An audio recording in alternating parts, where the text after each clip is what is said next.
Hello, bienvenue dans J'ai peur donc j'y vais, le podcast qui t'aide à te lancer. Je suis Steph, je suis coach, j'accompagne des femmes qui veulent donner un nouvel élan à leur vie, que ce soit professionnel ou personnel. Et aujourd'hui, je suis super contente parce que je vous parle depuis mon nouveau micro. Voilà, ça fait 21 épisodes, je crois, que j'enregistre avec mes écouteurs. Et voilà, le podcast ayant grandi et j'y prends tellement de plaisir et vous me faites tellement de beaux retours qu'il était temps que j'investisse dans un beau micro pour que vous ayez un son...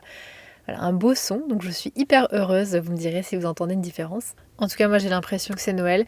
Je vous avoue que je ne sais pas encore trop maîtriser la bête, donc je ne sais pas si je parle trop près ou trop loin, j'ai fait des essais, donc je pense que ça c'est le mieux. Bref, petit à petit. Aujourd'hui, rentrons directement dans le vif du sujet parce qu'on va parler d'un sujet qui m'a été pas mal demandé et que j'ai encore pas abordé dans ce podcast. Étrangement parce que c'est un sujet qui est tellement essentiel, tellement crucial, mais il y a tellement de choses à dire que je crois que c'est aussi pour ça que j'en ai jamais vraiment parlé. C'est la question des pensées. Mais aujourd'hui, j'ai envie d'aborder ça sous un angle un peu particulier, qui est celui de l'état d'esprit. Et j'ai envie de vous parler de deux types d'état d'esprit, qui sont l'état d'esprit fixe et l'état d'esprit de croissance.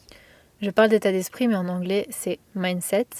Voilà, le mot qu'on entend un peu partout, c'est la manière dont vous voyez les choses, la manière dont vous abordez les choses, les pensées que vous avez de manière générale sur vous, sur le monde. Et c'est extrêmement important, cet état d'esprit, c'est extrêmement important ce que l'on pense, parce que ça a un impact énorme sur notre vie.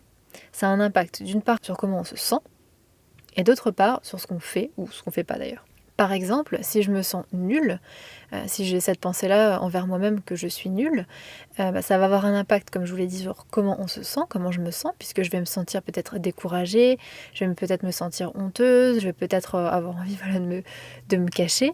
Et puis ça a un impact sur ce que je fais ou ce que je ne fais pas, puisque si je me dis je suis nulle, je vais même pas essayer par exemple. Et je vais vous donner un exemple qui est tiré de ma propre vie, c'est moi et les maths. Clairement, les maths, ça n'a jamais été ma matière fétiche, ça n'a jamais été naturel pour moi. J'avais toujours l'impression en classe de devoir faire le double d'effort pour comprendre. Je me souviens que, en général, je comprenais pas forcément. Alors bon, quand j'étais assez jeune, oui, mais au lycée, quand ça a commencé à se compliquer, je me souviens que j'abandonnais un petit peu en classe et puis je prenais tout ça à la maison et je refaisais tranquillement. J'avais vraiment l'impression que je devais, voilà, qu'il me fallait plus d'efforts pour comprendre et avoir des bonnes notes. Et ce que je pensais, c'est simplement que certains étaient doués et que d'autres non. Et moi, j'appartenais à la deuxième catégorie, aux personnes qui n'étaient pas naturellement douées en maths, qui n'étaient pas forcément douées en logique, toutes ces choses-là. Et j'avais vraiment cette croyance très très forte sur moi. J'avais vraiment toutes ces pensées-là autour des maths, alors qu'en réalité, dans les faits, j'avais de très bonnes notes. Mais j'avais cette croyance tellement forte que j'ai manqué ma chance de faire un bac S, alors qu'en fait j'adorais les sciences, j'adorais la physique, j'adorais la SVT. Ça s'appelait comme ça à l'époque, je sais pas si ça s'appelle toujours comme ça, bref, les sciences et vie de la Terre, parce que j'avais l'impression que je ne serais pas à la hauteur. Et même de manière plus générale, les maths, c'était une matière que j'évitais, puisque forcément, c'était quelque chose de difficile à mes yeux. Donc j'évitais, j'avais tendance à fuir, à rechigner, je me sentais déjà découragée, en fait, avant même de me lancer, avant même de vraiment savoir si c'était difficile, j'anticipais que ça allait être difficile. Et donc, il y a plusieurs choses qu'on retrouve ici. La première, c'était ma croyance qui était erronée, celle que j'étais mauvaise en maths, qui en fait ne faisait que se confirmer par le fait que je me sens découragée et que du coup j'essaye moins, le fait que j'évite la matière, donc forcément ça renforce un peu cette croyance que c'est difficile puisque je ne m'y confronte pas. Et aussi quand on a une croyance comme ça, il se peut qu'on a comme un filtre en fait. Quand on a une croyance à propos de quelque chose, on va mettre comme un filtre devant nos yeux qui fait qu'on va voir que ce qui confirme notre croyance. Donc c'est le biais de confirmation. Et là, dans mon cas, je voyais que les fois où je galérais en maths et je voyais pas qu'en fait j'avais des bonnes notes. Pourtant, j'avais toujours des bonnes notes, mais pour moi, c'est pas possible. Je disqualifiais ça en me disant non, j'ai de la chance, ça devait être facile, mais je n'acceptais pas que ma croyance, que j'étais mauvaise en maths, soit contredite. Donc ça, c'est la première chose, et c'est difficile parce que quand on a une croyance comme ça, fondamentalement, on y croit, puisque c'est une croyance. Donc c'est difficile d'aller remettre ça en question, puisque comme je vous l'ai dit, par plein de mécanismes que je vous ai expliqués juste avant, on n'est pas amené à remettre en cause notre croyance, et même si c'est le cas, on ne va pas le voir. Et c'est aussi l'intérêt du travail de coaching que de vous mettre en face de vos croyances et de vous montrer que ce ne sont que des croyances et que c'est pas forcément vrai. Bref, la deuxième chose que je veux vous dire par rapport à ça, c'est que j'avais fait une erreur dans mon raisonnement, et mon erreur c'était de penser que l'intelligence et le talent sont innés. Je pensais que soit tu étais doué en maths, soit tu n'étais pas doué en maths. Que être bon orateur, que avoir un esprit logique, qu'avoir confiance en soi, que savoir dessiner, peindre, que tout ça c'était des choses que les personnes possèdent naturellement, que c'était un don, un talent. En gros, tu l'as ou tu l'as pas.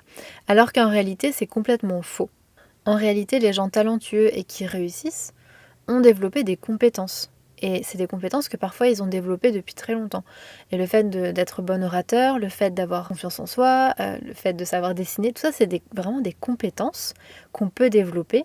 Et donc les personnes dont on pense que c'est naturel pour elles, c'est sans doute que dès l'enfance, elles ont commencé à développer ça. Peut-être parfois inconsciemment, peut-être qu'elles avaient des prédispositions, mais en tout cas il y a eu un travail qui s'est fait depuis longtemps ou un travail plus méthodique plus tard. Et je prends rien que l'idée de la confiance en soi, c'est un peu comme un muscle aussi, ça s'entraîne. Et toutes ces choses-là, c'est comme des muscles, ça s'entraîne. Et ça c'est la deuxième chose, c'est que vous pouvez toujours apprendre, améliorer vos capacités ou en développer de nouvelles. Le cerveau est vraiment comme un muscle, plus on l'entraîne et plus il devient fort. Et puis enfin, la troisième chose, c'est que devoir faire des efforts, c'est normal. Ça ne veut pas dire qu'on n'est pas doué. Et moi, c'était ma croyance. Je me disais, mais si je dois faire redoubler d'efforts en maths, c'est que je suis pas douée et c'est que, voilà, c'est juste pas pour moi. Alors qu'en fait, non, devoir faire des efforts pour accomplir quelque chose, c'est normal. Et donc, mon état d'esprit avec les maths, c'était un état d'esprit fixe ou une mentalité fixe. En anglais, fixed mindset. C'est exactement ça en fait. Quand tu as un état d'esprit, on va le dire en français, quand tu as un état d'esprit fixe, qu'est-ce que ça veut dire?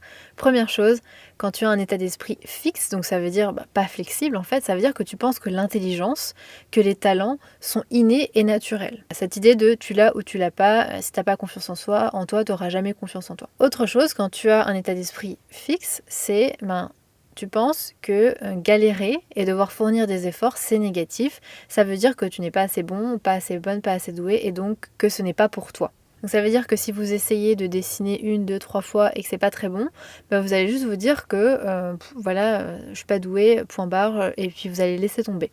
Et donc c'est une autre caractéristique de l'état d'esprit fixe, c'est d'éviter les choses qui sont trop challengeantes, les choses qui sont trop difficiles. Quand ça devient difficile, on abandonne. Alors même qu'on pouvait être motivé au début, mais voilà, on se dit si c'est difficile, c'est pas pour moi. Et puis une autre caractéristique, c'est que on se sent découragé dès qu'on fait des erreurs. Et enfin, qu'on est sur la défensive quand on reçoit du feedback, quand on reçoit des critiques, qu'on prend ça tout de suite contre soi en fait. Donc imaginez que vous débutez, je sais pas, on va reprendre l'exemple du dessin, que vous débutez en dessin et que quelqu'un vous dit que c'est pas très réussi, que là les yeux vous avez foiré, vous allez tout de suite le prendre pour vous, le prendre contre vous, alors qu'en vérité, vous venez juste de commencer. Donc c'est plutôt normal de pas être très très fort. Et donc à l'inverse, un état d'esprit de croissance, donc l'idée que vous pouvez croître, que vous pouvez grandir, c'est penser que c'est possible d'apprendre et d'acquérir n'importe quelle nouvelle compétence avec de la patience, de la persévérance et de la pratique. Et ça, j'adore ça, c'est les 3 P. Patience, persévérance et pratique. Je pense qu'on devrait les mettre dans l'autre sens. Pratique, patience et persévérance. La pratique en premier parce que évidemment, pour s'améliorer, pour apprendre, pour acquérir une compétence, il faut pratiquer. Et c'est pareil pour tout, c'est pareil en dessin, mais c'est aussi pareil en développement personnel. Et c'est ce qui me gonfle, pour être tout à fait honnête avec vous, un petit peu avec le développement personnel sur Instagram, c'est que c'est toujours des tips par-ci par-là, des trucs vraiment, tu mets 2 minutes à faire. Alors que non, transformer sa vie, c'est du travail, ça demande de la pratique, ça demande certes d'avoir les bons outils pour soi, et puis de les pratiquer, d'avoir de la patience, de la persévérance, et c'est comme pour tout en fait. Les vrais changements demandent de la pratique, demandent de la patience, demandent de la persévérance. Tous les gros projets, tous les beaux projets de votre vie, ce sera ça. Et espérer que les choses se fassent avec des tips en 2 minutes, voilà, non. En vérité, ça demande du travail. Et le problème, c'est qu'en montrant des choses très simplifiées, du coup, j'ai l'impression qu'on pense que c'est facile et que voilà, en 4 étapes, le problème va être réglé, on va se débarrasser de ces problèmes, alors que pas du tout, évidemment pas du tout. Et je pense aussi que ça crée beaucoup de déceptions et beaucoup de changements qui durent 1 jour, 2 jours, et puis ensuite ça s'évapore. C'est justement pour ça, c'est parce que on attend d'avoir des résultats rapides ou des résultats simples, alors que malheureusement ça marche pas comme ça. Et c'est tout l'intérêt de travailler avec un coach ou quelqu'un qui vous accompagne, c'est justement d'avoir des outils qui vous permettent d'avoir un changement général, un changement durable et d'avoir quelqu'un qui vous soutient. Bref, parenthèse fermée. Tout ça pour vous dire qu'avoir un état d'esprit de croissance, c'est aussi penser que c'est possible d'apprendre, c'est possible d'acquérir n'importe quelle nouvelle compétence en pratiquant, en persévérant et en étant patient. Ensuite, c'est aussi avoir cette croyance que faire des efforts, ça fait partie du chemin pour faire des progrès et réussir. Et ça, encore une fois, je trouve que c'est très déformé aujourd'hui avec cette image de personnes qui réussissent où on voit pas finalement un peu les backstage, on voit qu'elles réussissent et on a l'impression que ça a été rapide alors que ça fait peut-être des années qu'elles travaillent, qu'elles développent des compétences profondes, qu'elles apprennent des choses, mais on voit un peu la partie émergée de l'iceberg. En tout cas, avoir un état d'esprit de croissance, c'est aussi savoir que pour progresser, pour réussir, il faut faire des efforts et que vous en êtes capable. Troisième chose qui caractérise cet état d'esprit de croissance, c'est d'oser relever les défis. Vraiment de sortir de sa zone de confort, de relever les défis et de persévérer. Quatrième caractéristique qui est vraiment très importante, c'est de considérer les erreurs et les échecs comme un moyen d'apprendre. Et ça, c'est crucial. Parce que pour beaucoup de personnes, notamment des personnes qui n'ont pas une estime d'elles très haute, une erreur ou un échec peut être vraiment dévastateur et elles se disent je suis nulle, ça sert à rien, pourquoi j'ai essayé, et elles laissent tomber. Et c'est un vrai travail que de changer cette manière de voir les choses vraiment en profondeur pour réussir à voir les échecs et les erreurs comme un moyen d'apprendre et justement ne pas les craindre mais les attendre parce qu'ils sont normaux, ils font partie du chemin et les accepter et en tirer des leçons et ça c'est vraiment pas facile et c'est un vrai travail. Cinquième chose, c'est d'apprécier le feedback. Et ça aussi c'est vraiment difficile et c'est aussi lié à l'estime de soi. Souvent quand on a une estime de soi faible, du coup la moindre critique elle est perçue comme une attaque ou elle est perçue comme quelque chose qui nous fait vraiment du mal, alors que le feedback, les retours qu'on peut avoir sur notre travail, sur ce qu'on fait, sur peu importe sur quoi de nous, peut être utilisé pour s'améliorer. Et donc en étant en état d'esprit de croissance, on parvient à voir ce feedback comme une occasion de s'améliorer ou à ne pas y prêter attention si on considère qu'il ne nous est pas utile tout simplement et qu'il est juste là pour nous nuire. C'est aussi possible. Donc comme on l'a vu, ce sont deux états d'esprit, deux manières de voir les choses, de voir le monde qui sont diamétralement opposés. Mais ce que je veux vous dire déjà, c'est que vous pouvez avoir les deux. On n'est jamais 100% l'un ou 100% l'autre. Il y a certaines situations où on peut se dire que oui, on n'est pas doué de base, mais qu'on va apprendre. Et d'autres où on se dit que non, clairement, on n'est pas doué, on ne sera jamais doué. Ou bien dans certains domaines, on peut être vachement motivé, relever les défis, persévérer, ne pas se laisser arrêter ni par les erreurs ni rien. Et dans d'autres où tout l'inverse, quoi. Le moindre petit truc, on laisse tomber, on n'a pas du tout envie de persévérer. Et c'est ok. Mais ce qui est vraiment important, et c'est la première chose que je veux vous dire, c'est que en avoir conscience qu'on peut avoir un état d'esprit différent, c'est hyper important. Parce que cet état d'esprit, justement, il joue un rôle crucial dans la tournure que peut prendre votre vie. Mais vraiment, je vous donne un exemple. Imaginons par exemple une personne qui rêve de changer de voie professionnelle, qui rêve de devenir illustratrice par exemple, mais qui débute complètement dans le dessin. On va essayer d'analyser sa situation avec les deux états d'esprit. Le premier, donc un état d'esprit fixe, elle pourrait se dire mes croquis sont mauvais, forcément elle débute, mes croquis sont mauvais, j'ai pas de don pour le dessin, j'ai vraiment envie de devenir illustratrice, mais je suis pas du tout bonne là-dedans. Les autres savent dessiner depuis toujours, moi j'ai travaillé le double pour y arriver, ça veut dire que je suis pas bonne en fait pour le dessin. Quand la personne se dit ça, c'est décourageant, c'est démotivant clairement là, rien que de me dire ça, rien que de vous dire ça, ça m'a déjà fatiguée. Donc quand on se dit ça, et franchement ça arrive à tout le monde, moi j'ai des exemples dans ma vie où je me suis dit exactement ça, et clairement c'est décourageant, c'est démotivant, et donc cette personne, elle risque de ne même pas tenter de développer ses compétences, parce que de toute façon, elle se sent pas à la hauteur en fait, de toute façon, c'est pas bon ce qu'elle fait, elle a pas de don, les autres ils savent déjà dessiner. Si elle se dit qu'elle n'est pas bonne, pourquoi elle irait se décarcasser à apprendre ou à s'améliorer ou à pratiquer si de toute façon, en gros, c'est voué à l'échec. Imaginons maintenant ce qu'elle se dit avec un état d'esprit de croissance. Elle pourrait se dire, je dessine pas depuis toujours, mais je peux apprendre les techniques, il faut bien commencer quelque part, C'est normal que ce soit difficile et qu'il y ait beaucoup de ratés au début. Voilà, ça fait partie du chemin pour progresser, ça fait partie du chemin pour réussir. Je vais faire de mon mieux, je vais essayer de m'amuser, de prendre du plaisir. C'est mon rêve, alors ça prendra le temps que ça prendra, mais je vais y arriver. Donc là, vous voyez la différence. Là, elle a conscience, cette personne, que c'est possible pour elle. Déjà, rien que le fait de croire que c'est possible, ça change tout. Parce que là, elle sait qu'avec de la patience, avec de la persévérance, avec les bonnes méthodes, et puis beaucoup de pratique, évidemment, elle finira par y arriver. Donc résultat, elle va rien lâcher, elle va finir par réaliser son rêve. Donc ça, c'est vraiment puissant. Ça veut dire que selon ce que vous vous dites, selon les pensées que vous avez à propos de vous, à propos de la situation, vous pouvez réussir, vous pouvez laisser tomber et croire que c'est juste pas possible et ne jamais aller à la recherche de ce qui vous fait vraiment envie parce que vous vous dites de toute façon c'est pas possible. Rien que se dire ça, voilà, se dire c'est possible, c'est puissant. Donc je vais vous donner 5 petits points pour vous aider à cultiver cet état d'esprit de croissance, pour vous aider à justement adopter des pensées qui vous aident, des pensées qui vous poussent à grandir, à essayer, à tenter, à croire que c'est possible, parce que c'est ça la clé. Quand on se dit c'est possible, ça crée de l'excitation, ça crée de la joie, ça crée l'envie aussi de faire des choses, de se lancer, d'essayer, de recommencer. Quand on se dit c'est pas possible, voilà, tout simplement, là, c'est ça en fait. On se dit c'est pas possible. Et je vous invite vraiment à regarder un petit peu qu'est-ce que vous pensez et à peut-être vous interroger, est-ce que c'est vrai ou est-ce que c'est juste des croyances? Est-ce que c'est mon mode de fonctionnement que j'ai jusque-là mais qui peut-être n'est pas forcément celui qui m'aide à avancer, celui qui m'aide à vraiment réaliser ce que j'ai envie. Parce que ça, c'est vraiment quelque chose que je retrouve souvent chez les personnes que j'accompagne. C'est qu'elles viennent me voir parce qu'elles ont de l'espoir, parce qu'elles ont envie de changer les choses, elles ont envie de transformer leur vie, mais au fond, elles se disent c'est pas possible pour moi. Mais elles ont quand même de l'espoir et elles savent que voilà, elles ont besoin de quelqu'un pour leur montrer.